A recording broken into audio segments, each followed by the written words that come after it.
and welcome to Help My Daughter Loves Horses.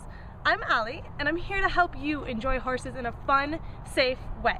So today we're going to talk about how to catch a horse out in a paddock. So Noah over here, who is my faithful assistant, is fairly good about this. Some horses are not so good about being caught. They might run away, or they might not stand for you to put the halter on. So we're going to talk about different things you can do.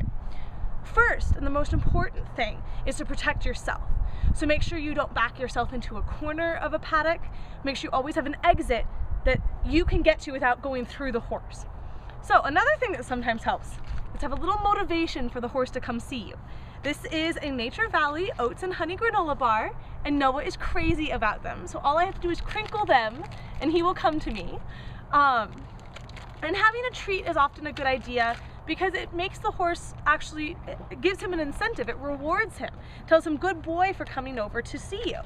Now, one thing to keep in mind with treats is that if there are multiple horses in the paddock, so if you've got 2 or 3 or 5 horses out there, if you bring a treat in, they'll all want one. So you'll need to be careful that you don't just get mobbed by a bunch of horses looking for treats. So, once you have a horse, you also want to make sure that you don't approach the horse from behind. So, if Noah were somewhere off there and I want to walk up to him, I would want to make sure I walked all the way around until I could approach him from the front.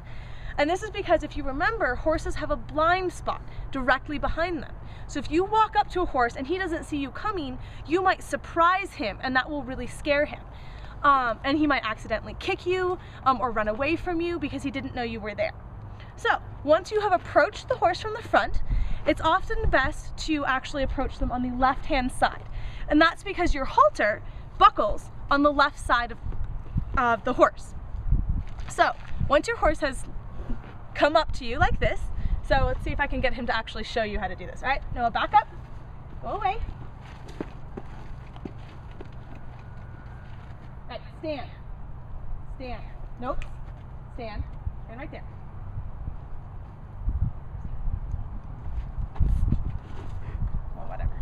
So I would walk up to him and he's gonna walk up to me. I would take my rope and I would place the rope over Noah's neck.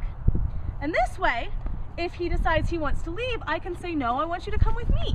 And he'll come with me. I can ask him to halt, but I can even ask him to back up. Now you'll notice if Noah gets too close, I ask him to back away.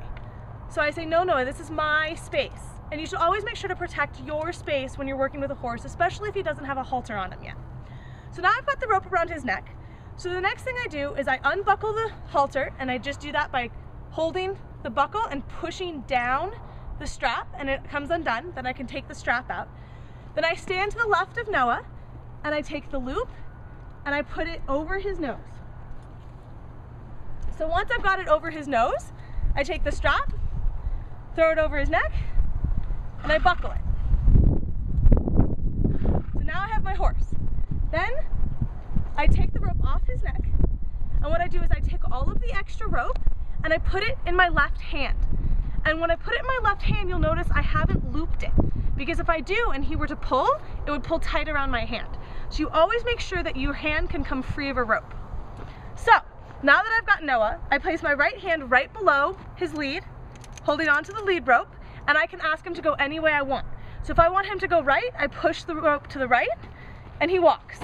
If I need him to turn left, I can turn him left this way, okay?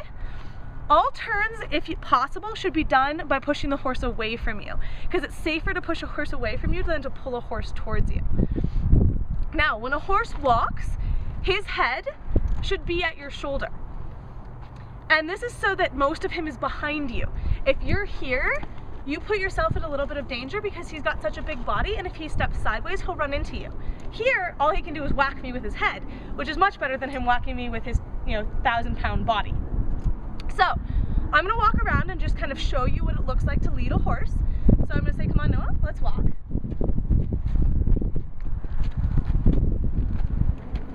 And you'll notice that Noah is keeping his head right by my shoulder. Now if I turn him and I ask him to stop, I say, Noah, whoa, he stops right with me. If a horse continues to walk when you stop, you can give a sharp little tap or tug on the rope, and that encourages him to stop.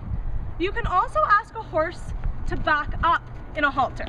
And all you do, so my hand's right below on the lead, is I just tug backwards towards his chest until he takes a step back. And then I tell him, good boy. And if I need him to take another step, I tug again until he backs up. And if he says no, you just keep tugging. And there he backs up and I tell him, good boy. So then he's a good boy. So that's kind of the basics on how to lead a horse. Thanks so much. Thanks for watching this video. Help My Daughter Loves Horses. Check out our website for more.